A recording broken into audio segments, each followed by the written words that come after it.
Red. I'm gonna log on to Instagram Live and answer some questions on this fine day.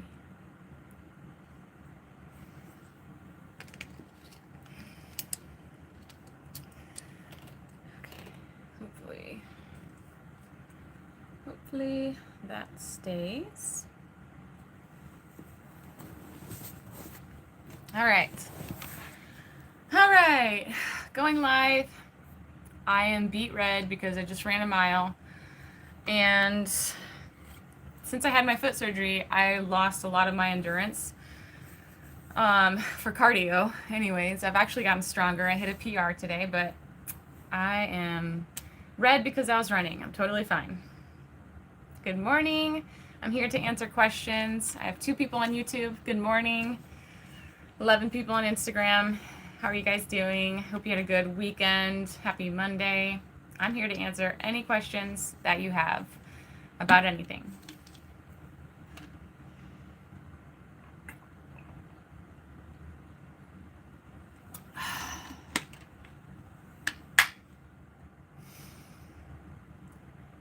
That was a good workout. Sorry to hear about the injury. Thank you. It was actually an intentional surgery. So I have bunions on both of my feet, which means that I'll show you my right foot.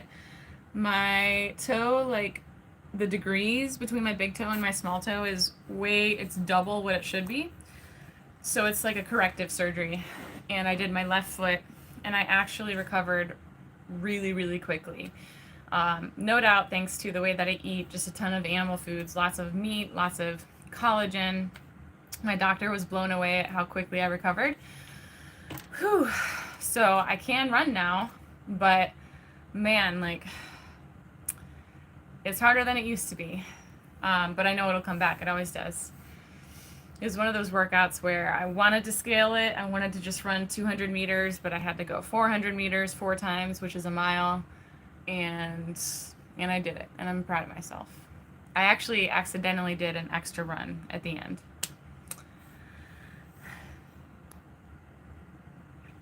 All right, so gotta rock the carnivore diet. Yeah, seriously.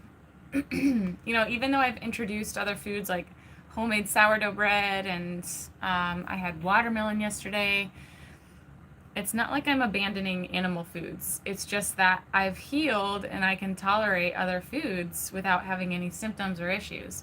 But I'm still eating 98% animal foods and meat every single day. There's not a day that I don't eat red meat. Why would I do that? So, how's everyone doing? Any questions? The fall retreat is really filling up. If anyone's interested, we're going to have Ken Berry, Nisha Berry, Lisa Wiedemann, Kelly Hogan, and Maria Emmerich, which I might have like a fangirl moment because Maria really inspired me for a long time, even in my keto years. So I was keto for 15 years prior to carnivore, and for at least half of that time, I was constantly looking up her recipes, using her recipes. She has really, really helped me along my own healing journey, and so she's going to be with us, and I just cannot wait. It's going to be awesome. The fall retreat it's just the best. It's such a beautiful time of year in the mountains, and it's an incredible mountain mansion, and we're going to be cooking the best food for you.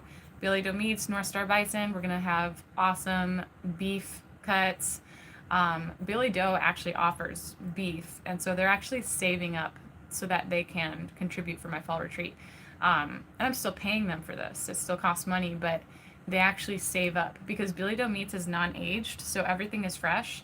So if you order from them, whatever you get was probably most likely alive 24 hours ago, and so Billy Doe does not have a bunch of meat like in stock because it's so fresh.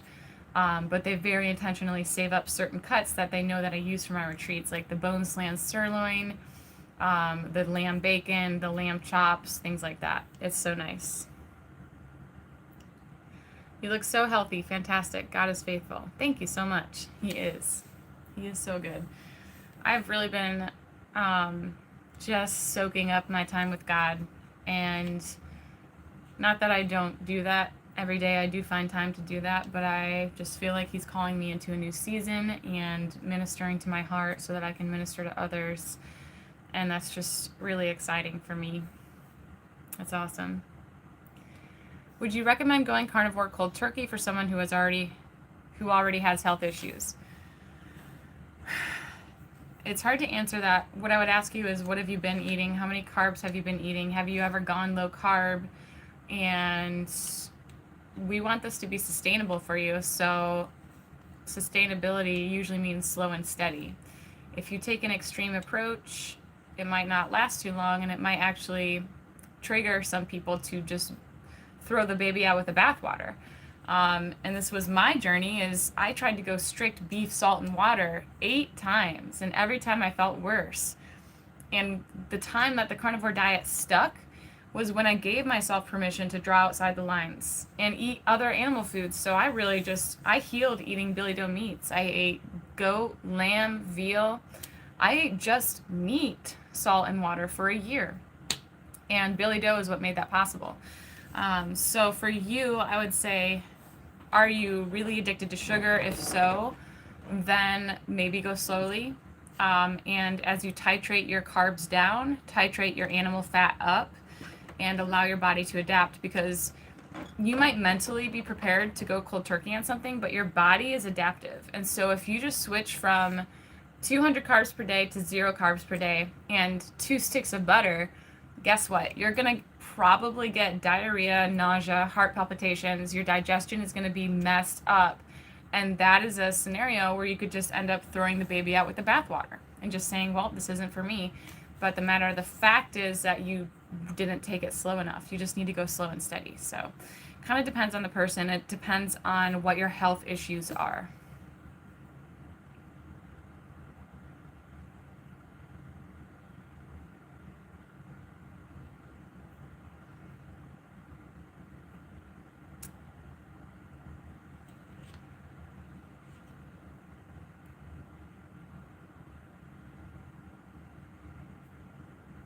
Any other questions?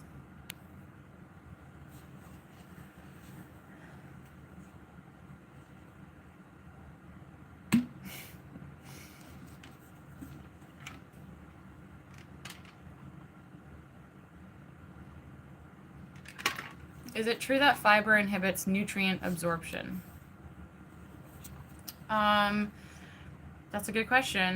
I can't really speak to fiber specifically, and I don't feel like it does. Fiber does have benefits, it's just not necessary. So fiber can act as a nice buffer in your bloodstream. So like if you're eating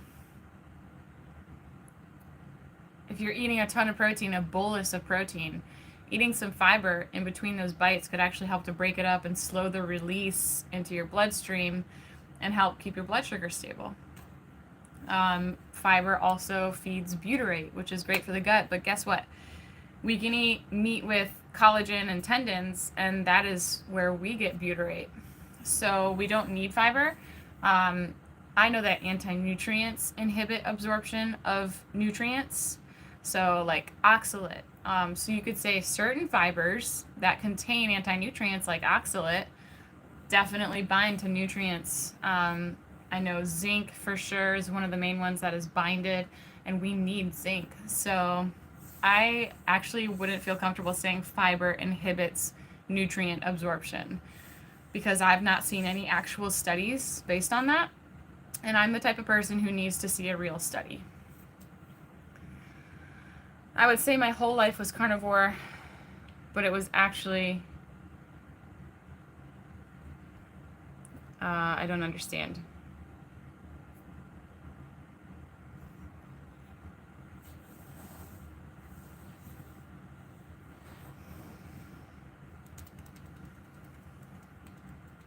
Off regular diet habits would cause gut issues. Gotcha. Yeah, I think I'm understanding. A lot of people will go off of carnivore and they'll just run into major gut issues. And a lot of people start to reintroduce other things, even just vegetables, and they have major gut issues, and that can be very discouraging. So it kind of depends on the scenario. Like if you've been carnivore for a year and now you want to reintroduce plants, some plants could really give you issues and you should just stay away from them. I really feel that way. But there are some plants that are super low in anti-nutrients, super low in carbs, and you really just have to accept the fact that you haven't eaten fiber in a year and it's going to do a ditty on your digestive tract. So your colon is a muscle, and when you eat fiber, it causes that muscle to contract. And when you stop eating fiber, your colon learns how to work in a different way. It doesn't break, it doesn't stop working, it just learns how to work in a different way. And so when you reintroduce fiber, you can expect some digestive upset, but it should actually improve.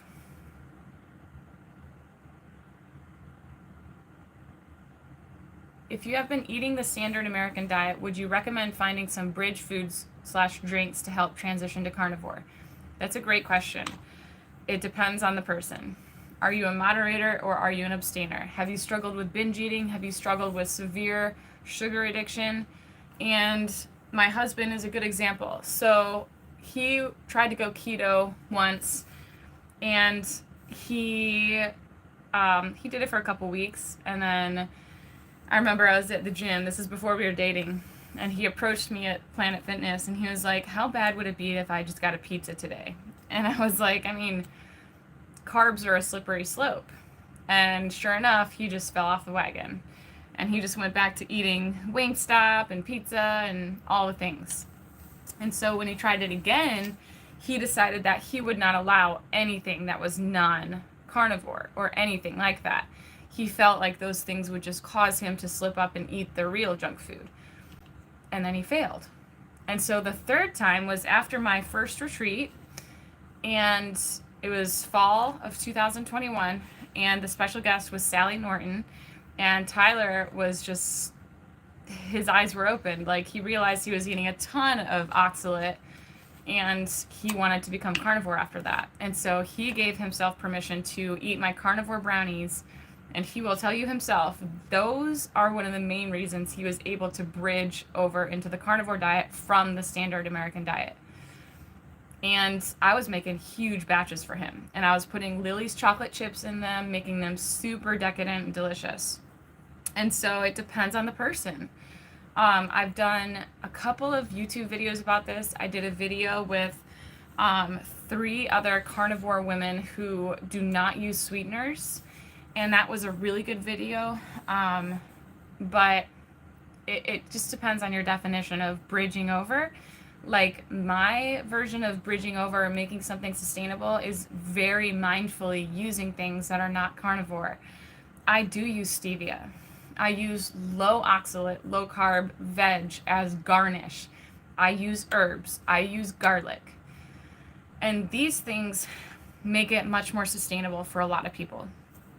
And so it just kind of depends on the person. It depends on, Lisa Wiedemann will say, do you have sober behavior around certain foods? And I think that's a really good way to put it. So, if you never had sober behavior around brownies, I don't think you should go trying my carnivore brownies. But if brownies haven't been a trigger food for you, I think you should give them a chance because they're super protein dense and they're hard to overeat. Whereas keto treats, fat bombs and stuff, are so hyperpalatable. Fat is hyperpalatable. You don't fill up eating fat. You fill up eating protein. And so I am very intentional about making these bridge over foods very protein dense as well. And the combination of animal fat and animal protein is what actually signals leptin. And we need leptin for satiety. And so I am just sure to incorporate that in any of these foods. So that's kind of a long answer, but it kind of depends on the person. And there might be a season for it. Like if you are going through something really emotional, I don't think it's a good idea to get into, ketovore treats and stuff like that, because it really could just lead you to go do the real thing, which is harmful for you. But if you're stable and you're just looking for variety, yeah, I think it's actually helpful in many cases. Would you suggest incorporating fasting with carnivore for weight loss and type 2 diabetes control. 100%. I recommend fasting for even my clients who need to gain weight. I gained 65 pounds from 5 foot, I was 69 pounds at 5'6", and I gained 65 pounds in 1 year. And not once did I not fast. I did 16-8 that whole time. And then halfway through my weight gain, at like 104 pounds, I had gotten my period back, and COVID happened, and I couldn't go to the gym anymore, and I switched to 1 meal a day, and I still gained half of my healthy weight. I never ate at a massive surplus or anything like that. So fasting, I don't know if you're talking about intermittent fasting or extended fasting, but for your situation, both would be good. It obviously depends on, like, are you fat adapted? Are you emotionally stable? You know, if there's something really stressful going on in your life that would make it difficult to fast, then I would just stick with intermittent fasting, like 16-8. And if you get cravings outside of that fasting window, then just eat pure fat, because that's not going to raise your insulin and interfere with your sleep or the healing that happens when insulin gets low. But literally every single human needs insulin to get low, and that should be happening at night when the sun has gone down.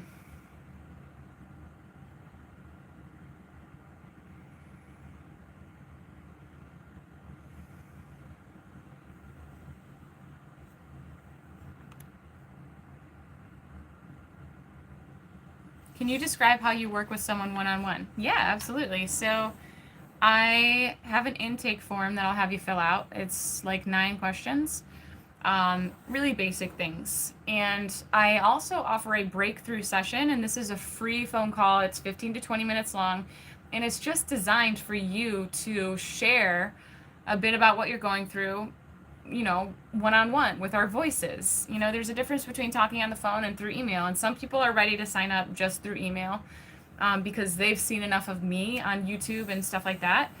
But it's good for me too to be able to talk to someone and decide, are you a good fit for me to help you? Am I a good fit for you?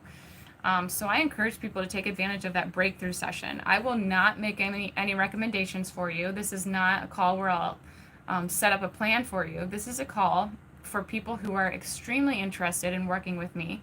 They know that they're financially capable, and they just want to be sure that they're the right fit. It is designed for us to establish which option would be best. So I have 3 options. I have 90 days as the minimum, I have 6 months, and I have 1 year. And these are packages, and the rate drops with the longer that you commit to. And if you start with 3 months and then you want to go another 3 months, I will drop the rate. And then if you've completed the 90 days, which is the bare minimum, then you have the right to book a 1-hour call or even a half-hour call.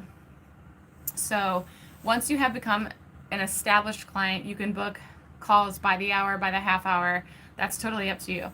And so say I worked with someone for 90 days. The first call would be, I would make some macronutrient recommendations. I would recommend specific foods for your goals. And I would, make sure your electrolytes are where they need to be. And then we would talk about the emotional stuff behind it, because there's almost always trauma going on. There's almost always stress or emotional issues. And we're going to talk about your sleep habits. It's not just nutrition, it's also behavioral health. I am a life coach as well. And then spiritual health, if that's something that you want to talk about. I am very passionate about spiritual health. I believe that God is the healer. And so it's really awesome when I can work with a believer and we have the same spirit in us, the Holy Spirit, and we can pray and agree on healing together. But regardless of whether or not you want to go into that, I will be praying for you. And so we just take it week by week. We have a standing appointment, so we have a 1-hour call every week, and then we'll just take it literally week by week. I don't have a stock meal plan that I don't have like, oh, this is call number 4, so we're going to talk about this, this, and that. I don't do that because everyone moves at a different pace. Someone at week 4 could already be 100% off carbs, and someone else could be only 5 carbs less than they started with, depending on the person. And there's no one is better than the other. It's just, this is what it is, and this is what we're working with. I'm going to hold your hand. I'm going to guide you. I'm going to walk alongside you. And in between calls, I am accessible to you 100% of the time. So you can text me anytime. Yesterday, one of my clients sent me an email of all these cuts of beef that she has, and she doesn't know what to do with them. So I sent her my ideas and my recipes and everything you need for this to be sustainable and work for you. It is not Rebekah's way. It is me helping you where you're at. We all have bio-individual needs. And what I needed was someone to see that I was bio-individual and I couldn't do just beef, salt, and water. And it turns out there are a lot of other people like me. And so that's what I do.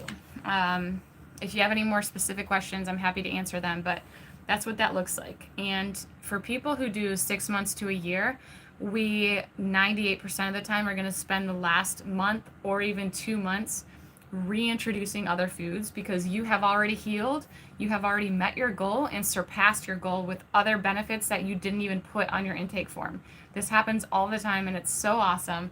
And then we can talk about reintroducing foods so that you don't have to be on this strict diet for the rest of your life. A lot of people don't even have to be strict right out the gate. It just depends on the person.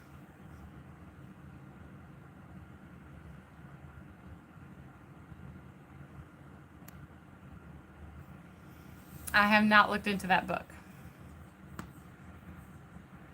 I did keto for 2 years, then went strictly carnivore, went great for 4 months, then suddenly started oxalate dumping massively. I had to back off and add low oxalate foods, but I am still trying to get back to strictly carnivore. You know, adding some low oxalate foods is not a bad thing. Strict carnivore is not better than someone who's doing ketovore. And I really want to drive this message into everyone that I talk to because there's this like false notion that strict carnivores are better than everyone else. And it's not true. What's best is what works for you. That's it. What's best is honoring your body and seeing what it needs in this season. And if you're healing, then it's likely to change. Like for you, guess what? If you're oxalate dumping, that means that you're healing. That wouldn't be happening if you weren't already healing. So be happy about that. And I would encourage you to keep taking the 50 milligrams of oxalate per day to offset some of those symptoms and allow your body to comfortably keep detoxing and healing.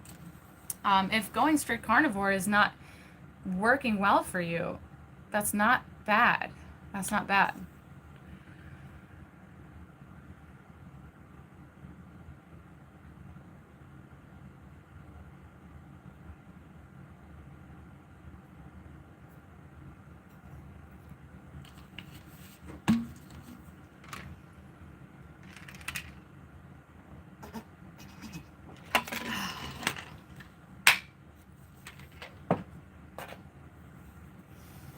The oxalate dumping can be pretty intense. I've worked with so many people with a history of veganism or just having really extreme symptoms with oxalate dumping, and it can even affect your thyroid. And so when you realize how extreme it can be, it makes sense to take a little bit of oxalate per day to protect your body from dumping too much.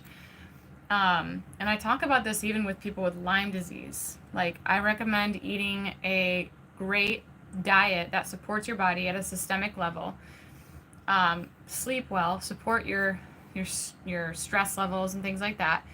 And your body can do incredible things by itself if you really support it at a systemic level. I detoxed from Lyme without taking anything. And this was after trying ozone therapy and the Lyme literate doctors and all their supplements. This was after being diagnosed with SIRS. I just supported my body, and that's when I healed. That's when everything was reversed with labs to confirm. So just focus on doing that, and it's pretty incredible. And what I was going to go with that is a lot of people will take a lot of herbal supplements and stuff to detox from Lyme. And yes, sometimes they really are necessary. They are. And sometimes I will recommend them. But a lot of the times, your body just needs you to give it some space and time. You were created to thrive. I promise. The fact that you guys are here, breathing, watching this is a miracle. So many things had to go right for you to be born and for you to be here right now.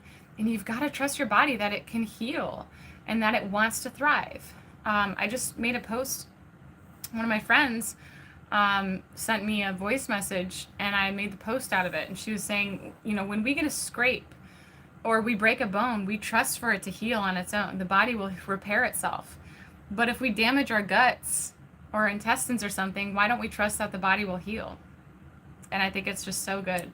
The body heals. It wants to thrive. And so a lot of these protocols are not necessary. A lot of these herbs and forcing detox to happen quicker than your body wants it to happen is not a good idea, because then you might end up bedbound. Then you might get knocked back on your butt. So just be patient and give your body time and support it at a systemic level. That's really what I truly believe in, and I've helped so many of my clients overcome things that were uncurable. It's just about supporting the body. Do you recommend taking any labs when you work with someone, or do you go based on symptoms? I go based on symptoms. If you have labs, I can look at them. It does help to create a better, cleaner picture for me, but I 100% go by symptoms, because I spent so much money with functional medicine doctors and Lyme literate doctors getting diagnoses, but what I realized was it's all the same thing. It's all just dysregulation in my body. And if I focus on supporting my body or my client's body at a systemic level, I can trust the body to heal whatever is going on in the order that it needs to be healed. That's 100% the case with all of my clients. Sometimes when someone wants to lose weight, lose the last 10 pounds, well, guess what? If you have thyroid issues, your body is going to prioritize healing your thyroid first. It's not going to care if you have an extra 10 pounds to lose when it doesn't function the way that it needs to. So just support your body and let it prioritize the way it needs to. And that's just the nature of how we were created. So I do not think labs are necessary. I work by symptoms. If you have the labs, I'll look at them. They can help. But most of the time, even when the labs look like they're really bad, it's really not, because someone's on a carnivore diet and they're going to look different. Context is key. So yeah, that was a long answer, but that's a good question. Hi, so I love your videos. What are your thoughts, excessive iron on the all-meat diet? I think that it's kind of baloney. Unless you know that you have an issue with excess iron, then it should not be an issue. And I've listened to podcasts and watched videos and looked at studies on this. I don't think it's a problem at all. What I do think is important is getting enough, What I do think is important is getting enough copper. And I think a lot of people are missing copper. I think it's the reason that a lot of people have histamine issues also. But the excessive iron, I don't think is a problem. Unless someone is like binging on meat every day, that could potentially be a problem. But if you're just like thriving and eating what your body needs, I really don't think it's an issue. Your body is way smarter than that to allow that to happen. I had a friend who had an MS relapse when she tried to detox Lyme with herbs. She couldn't walk for a while. This is exactly what I'm talking about. I work with people like this all the time. And that's what I'm talking about. Your body knows. God created your body in such an amazing way. You guys, it's mind-blowing. Like, all I had to do was step back and stop throwing supplements and remedies and all these things that all the doctors recommended and said were necessary. I had to like surrender all of that, and I healed. I had to get out of my own way, and a lot of us have to do that. And it's hard because when you don't feel good, it's all you can think about. You just want to go live your life. But we've got to be patient, and we've got to surrender to the fact that you have a creator and you are fearfully and wonderfully made. And when you can latch onto that, you can start to trust your creator.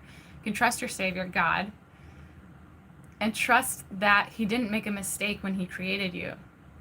And you can kind of play a part in your healing by walking into making the right choices. For me, that was surrendering the keto treats that were addictive, and it became an idol for me. It was surrendering the need to be in control. I had to put away my glucometer for 2 months. I couldn't test my own blood sugars because I knew it would trigger me. I had to surrender that and let God do what he wanted to do. And then it was just a matter of consistency, keeping my head down, just eating Billy Doe meats every day and trusting God. And that's when it happened. Hi, Rebekah. Trying to increase potassium through diet. Any suggestions? Thank you. So if you don't have histamine intolerance, apple cider vinegar is a really good one. You could also do the juice of a lemon or lime. And other than that, I would recommend taking an electrolyte supplement. I don't really like recommending taking potassium in isolation because our electrolyte needs are fluctuating throughout the day, all day, every day. And so if you end up taking too much or too little potassium, you can really run into issues. You can end up in the emergency room. So I really like taking an electrolyte supplement that's pre-formulated with the balanced levels of sodium, potassium, magnesium, calcium, etc. So I love Redmond Relight. My discount code is tailored. I drink this every single day. I drink about 8 scoops of this every day, and I salt my food. So I know that I need potassium in this form, which is supplemented in these electrolytes. And that's one of those things, like if you're sweating a lot, then it could be really important. If you're pretty sedentary, I don't think it's necessary. So, yeah. Are you able to heal while still on SSRIs, or do you need to wean off them before doing the diet part? You can definitely, actually, I would say it's ideal to start the diet before, because the diet is going to bring down the inflammation in your brain. It's going to fuel your neurotransmitters. You know, amino acids, I don't know what you guys think of when you hear that. A lot of people just think, oh, protein, the building blocks of the body, protein for our muscles. But amino acids are precursors to your neurotransmitters, for all the biochemical processes in your brain that we take SSRIs for, or clonazepam for our mood disorders. What we actually need is amino acids like tyrosine, D-phenylalanine, L-phenylalanine. These things are life-changing. They're precursors to dopamine. All these things that we need for our neurotransmitters are found in meat. And I had severe mood disorders, and I took SSRIs. Not for a long time because I didn't do well with them. I took Wellbutrin, I took Prozac, I took clonazepam for 13 years. I definitely had mood disorders, and I definitely used I used free-form amino acids, like the powdered form, under my tongue. I took D and L-phenylalanine. I took tyrosine. I had this huge stack of supplements that I was taking to help me get off of these drugs that I had been on for 13 years for ADHD, OCD, narcolepsy, depression, insomnia, anxiety. And those were all real problems. And what I really needed was just the true form, the true raw form, which would have been meat. All of these are found in meat. Lamb is especially rich in phenylalanine, which is a precursor to dopamine. That is literally what I needed. And I wasted so much money on supplements and all these things. And it's like, this is just meat. Food is medicine. And so my answer for you is I would definitely get on the diet before trying to wean off your medication at all. The medication can be harmful for your gut, and that's the potential issue there. But the diet is healing to your gut. It's protective to your whole body. It's protective to your brain. And so it's going to make it easier to get off and taper off of your medication. And I'm not saying that it's an easy thing. I have a really dear friend who was also a client who is still working on it. And I, it's just humbling to see people going through this. And I remember getting off of clonazepam C. diff was the hardest thing I ever went through, but getting off of clonazepam was also the hardest thing I ever went through. Those withdrawals were horrible. It was so bad. And if I had been eating better back then, it would have been a lot easier. Let me check YouTube. I saw some reviews on Prime Protein getting spoiled. I don't know why this keeps happening. Once it arrives to the customer. How likely is it happen if I order overseas? I've never had spoiled Prime Protein. I've never had a bad bag. I've never had a bad shipment. And I have over 200 bags in our basement. And I've never had a bad bag. I go through these things like crazy. I bring tons to my retreats. I've never heard about a spoiled bag. If you get a spoiled bag, I would definitely tell the company and they will take care of it. If you're ordering it from something like Amazon, be aware that that is a third party shipping it to you. So it's not on Equip Foods. It's on the seller who sold it to you through Amazon. I've been carnivore since January, but I got the flu and high fever, and it's been hard to not go get a Sprite.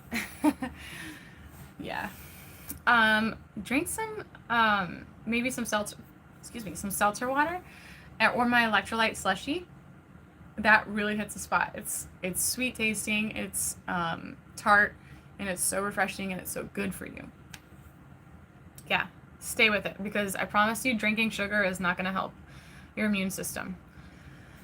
What is adrenal fatigue? How do you heal from this condition? Adrenal fatigue is when your adrenals are fatigued. Your adrenals are part of the HPA axis, so like your thyroid and your pituitary gland and your adrenals.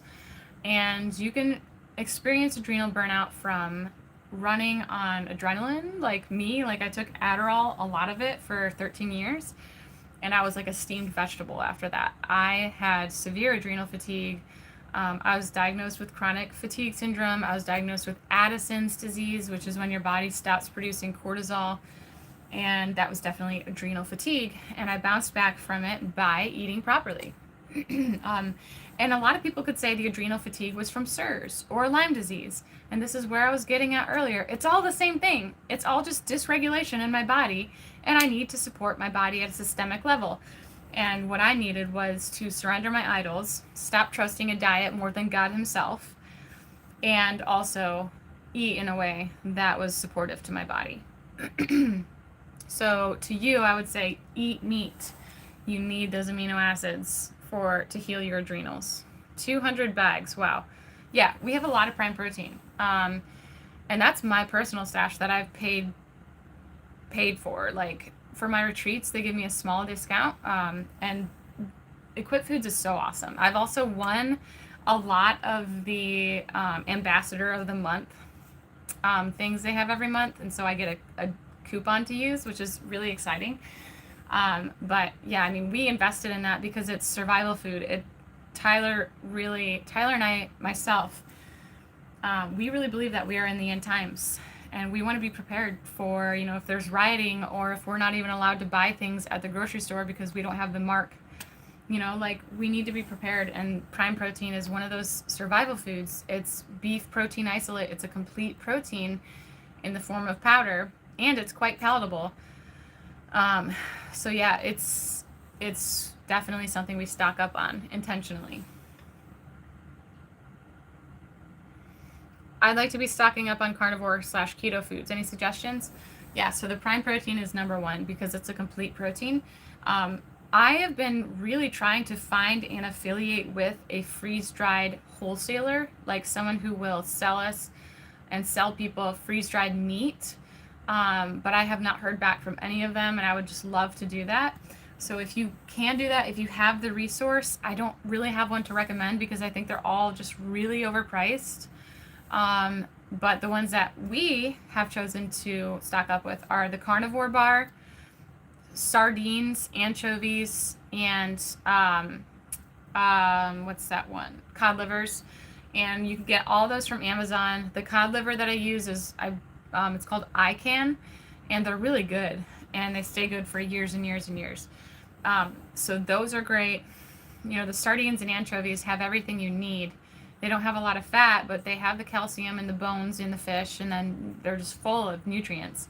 The cod livers are very fatty, so that's the fat source that we have. And then I have been wanting, it's on my to-do list, to make powdered eggs because it's actually really easy to do at home. I have not done it myself yet, but I keep seeing it and I keep forgetting to do it. So I plan on doing that. And then we have the prime protein, and that's what we have so far. And I think we actually do have a couple, so we do Airbnb out of our home, and guests will leave food all the time. So someone left rice, and I actually put that in our stash because if we're in survival times, and if I'm on my feet, we're hitchhiking or something, rice would not be a bad thing to have. That's just a quick energy source. But I would definitely stock up on the animal proteins and fats more than anything. Do you mind the olive oil that the sardines are packed in? I only get the ones in water. I do mind the olive oil because I believe it's seed oils. I only get the ones in water.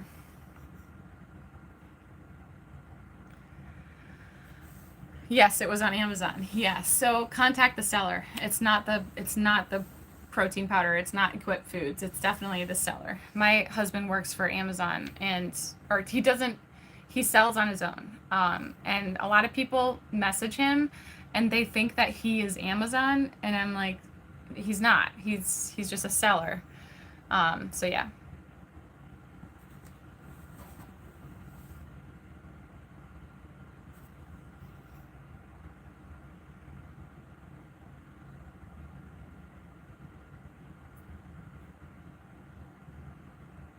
Yes, what else can we get to prepare? Yeah. Okay, well, my husband's making a huge spreadsheet on Excel of survival stuff. Um, and it's really elaborate, like how many shirts to pack, how many everything. We're gonna make go bags for if we need to leave our home and just go on foot. We're gonna have huge hitchhiking backpacks. And when that spreadsheet is finished, I will share it on my Instagram. And feel free to message me and I can share it with you personally. But like I said, we really believe we're in the end times, and I'm not ashamed to talk about this. Like, if you read the Bible and scriptures, like, God is so intentional about numbers and time and stuff, and we really think it's going to happen in our lifetime, which would be incredible. But that also means that we might be in store for some hard times. So, yeah, I would just recommend getting like a backpack and a first aid kit, and like a legitimate first aid kit, like get a tourniquet and things like that, because you never know. Stock up on gasoline so that you can just go and you don't have to fill up on gas if there's you know, rioting and stuff like that. Yeah. You are very welcome.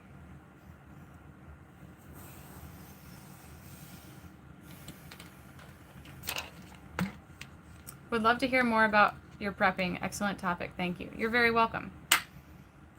You know, some people don't like to hear about it, and I realize that. Not everyone here on my Instagram channel even knows Jesus, or has any idea, or even firm believers who know Jesus don't know that we very well may be in the end times. Tyler and I recently watched this video that just rocked my world, and it just spelled out, like, God really does work. He's so intentional about timing of things, and it's a timeline, and creation was a timeline. He showed us the beginning and the end through creation. I can't even get into it. I can't, because I don't even know how to say it well. If anyone wants the link to that video, I can send it to you. Just DM me on Instagram. But to prepare, the number one thing is, do you know Jesus? And is he your savior? And is your soul secure? Because we're going to face persecution and we're going to go through some hard times. This is one of the reasons Tyler and I want to be off grid also, so that we can provide even like a sanctuary for other believers to come. Or what if we're taken up into the rapture? We want to leave something behind. We've even talked about recording videos to leave behind for people to watch and to convert, you know, to give their lives to Christ, because this is real. So I don't like openly talk about all this like publicly, because I'd never want to be the person that's like in your face, like, do you know Jesus? Because he's coming back and hell is real. But it's true. And so if you're someone who's watching this and you have questions, please feel free to reach out to me. But the best resource is your Bible, because that is the truth and it is life, and he gives us guidance and wisdom. And I'm prepared because I know Jesus and he takes care of his children. But we are definitely preparing with food and with our backpacks and things like that. And it's, you know, we don't have the money to just go buy all these things, so we're prioritizing them and budgeting for them. So it's exciting. So someone said, where is this in the Bible? What I'm talking about, the end times specifically, are spelled out in Revelation, which is the last book of the Bible. But what's cool is that in Genesis and the creation, you know, like on the first day God made this and the last day God rested, that is actually a depiction of what's going to happen from the beginning of time to the end of time, when Jesus comes back and there's a new heaven and a new earth. And that's what this video spelled out, and just, it blew my mind. It was so cool. And there are multiple references throughout the whole Bible. So if you would like those, please message me, email me at Rebekah, Rebekah, at tailorketo.health, and I will send you the link to this video that we watched. It's actually a DVD that you can buy, and we're thinking of buying it and sending it to our relatives. And so, yeah, so the end times are spelled out in Revelation, but the truth is that it's spelled out throughout the whole Bible, and it's just really cool. Everything God does is very intentional.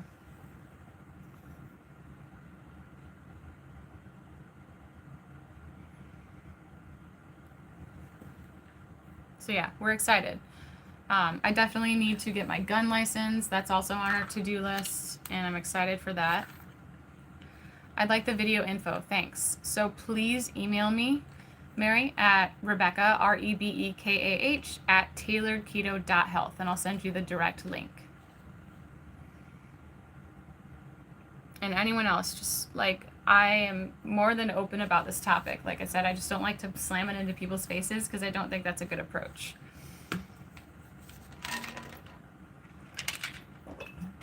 You know, another way to be prepared for tough times is to be fat adapted, because if you can fast without problems, you're gonna last longer than people who are primarily dependent on glucose. Like, even just like my running, I was telling you guys at the beginning of this video that my endurance has suffered after the surgery. I'm excited to get that back because I'm gonna need that if we go through some tough times. I will need that endurance. And so that's one of the reasons that I prioritize my health too, is, you know, so I can be strong and go through tough times and carry my own weight and carry someone else's weight. So that's another way to be prepared, is to prioritize your health, and that way you won't have to be dependent on the government, or, you know, just by yourself in isolation or something like that. You need to be able to fight for yourself. I would highly encourage people to get a gun license and have a weapon to protect yourself. Many times Tyler has told me, whatever weapon you carry can be used against you. So I used to carry pepper spray with me wherever I went, but I don't anymore because Tyler is like, someone could just use that against you. And it was a really good point. And so I also want to learn self-defense. I would love to go take a self-defense class. I haven't done it yet. There are a lot of things on the to-do list, but at least I've got my health. At least I can fast when I really need to. So yeah. On this Excel spreadsheet that Tyler put together, he put electrolytes for one of them, and he rationed for 1 scoop per day. And I was like, I won't survive. I need 10 scoops per day. He was like, Rebekah, this is survival time, so you're going to have to ration. So yeah, even down to things like that. What do you need to survive? And do your rations. You know, it's going to be the bare minimum, but that's what it's about. And just think about that. Think about it for your family. My family has done the same thing. They have a plan. We've been on the phone together and talked about, like, this is what happens if this goes down. They have a ton of macaroni and cheese because it's cheap. So yeah, I think it would be really cool to have like a shelter to literally hide away in, but we don't have that at the moment. But we would like to have something like that. I would also say, since I'm just talking about all these things, I would also consider where your money is. If you guys have most of your money in a bank, the banks are not doing really well. And when Joe Biden says that the bank in America is safe, that tells me that it's not. So you might want to consider diversifying your assets, and, you know, just think about that. It's important, because if things get bad and we need to take shelter and stuff, we're going to need to barter. And so maybe consider gold, consider silver, things like that. Will the prime protein last past expiration? I couldn't answer that, because all my bags, like, they don't expire until, many of them are, I think, like 2030. Like, it's a long time.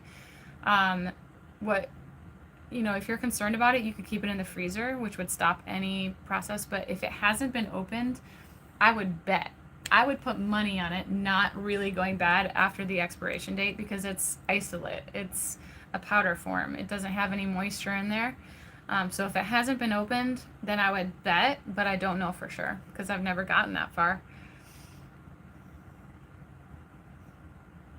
What causes dark circles under eyes? Many times it is something like adrenal fatigue. I used to have the worst dark circles. I couldn't cover up my circles with any makeup. It was so bad. They were like blue or purple dark circles under my eyes, and that's when I was running on Adderall and clonazepam and Ambien. So I would definitely take a look at your adrenals and your nutrition. If you're not getting enough nutrition, your body is going to be sluggish and struggling. It could also come from things like sleep apnea. If you're not getting enough oxygen, you'll definitely get the dark circles under your eyes. Like if you're not sleeping well, we usually get puffy eyes or baggy eyes. And so that's also something to think about. We need self-defense. Remember, they will have weapons. Self-defense is really really important. Insulin resistance can cause dark circle under eyes. That's a good one, for sure. Pretty sure I was going to say diabetes, which is insulin resistance. Exactly.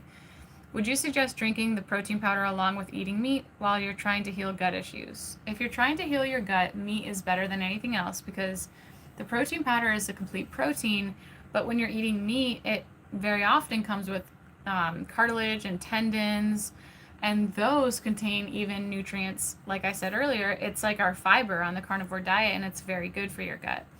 And the less processed, the better. Even when we're talking about equipped foods, which I love, it's still processed. And so if you can eat the real thing to heal your gut, I would recommend that.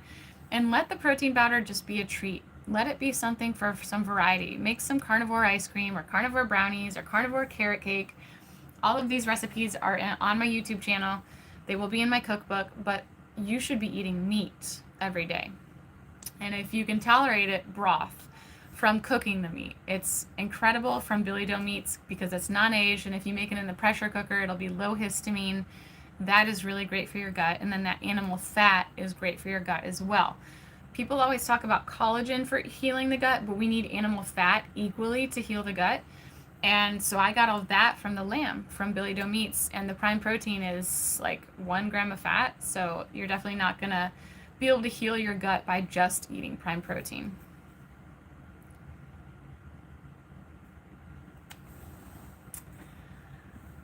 So I'll stick around for like 3 more minutes to see if anyone has more questions, but this has been really good. I'm glad I got to talk about things other than health.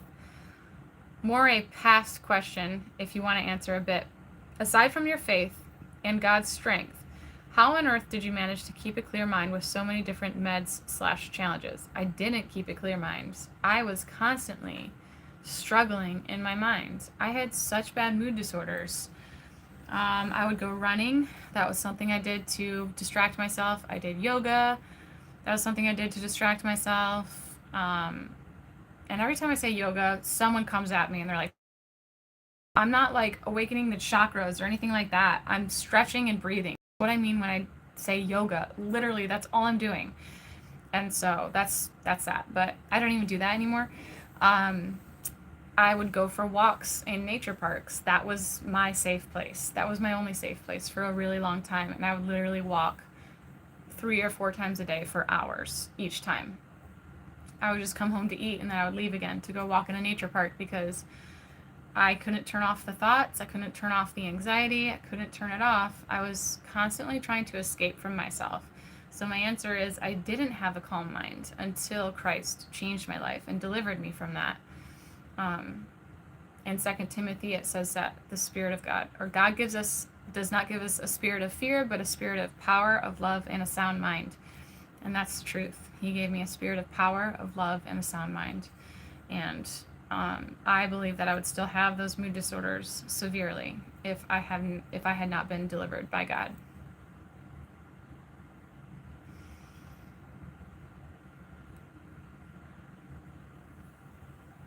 Recently, a lot of people, even in the carnivore community, are having a lot of health issues. What do you think is the cause?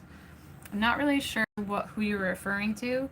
The only thing that I've seen as a trending topic is SIRS, which is mold toxicity, but people have been having SIRS for a long time. I've worked with tons of people with SIRS, a lot of them anyway, not tons, but handfuls.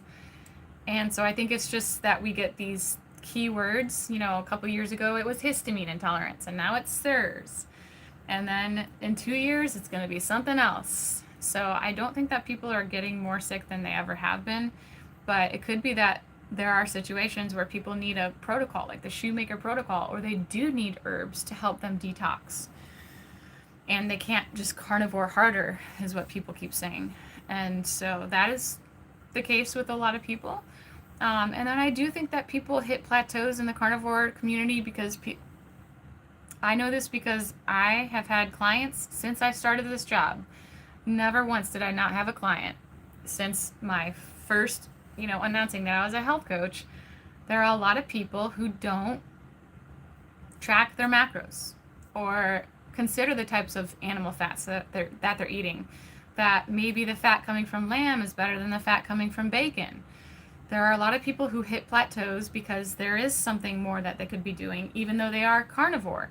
And that's what I help people to do. Is I've worked with people who were carnivore for 16 years and they're still not reaching their goal. And it's just a matter of tweaking it a little bit, and then there you go. You got your goal. And a lot of people just miss those little pieces. So it doesn't matter what diet you're doing, you can hit a plateau if you're not really paying attention to your body's bio-individual needs. I hope folks watching know about your book. So much relative info about persevering. Thank you. I don't talk about my book much, but it's a good book. I am proud of it. It's a tearjerker. It's pretty dark in the beginning, and it has a happy ending, as you guys can see. So yeah, thank you for that. It's on Amazon for anyone interested. It's called My Tailor Journey. Yeah. Okay, well, I think that's all the questions. This was awesome, you guys. I hope you guys got a lot out of it. I want to invite anyone to please message or email me about anything I talked about, including the retreat. Again, my email is Rebekah, REBEKAH, @tailorketo.health. And I hope you guys have a great week.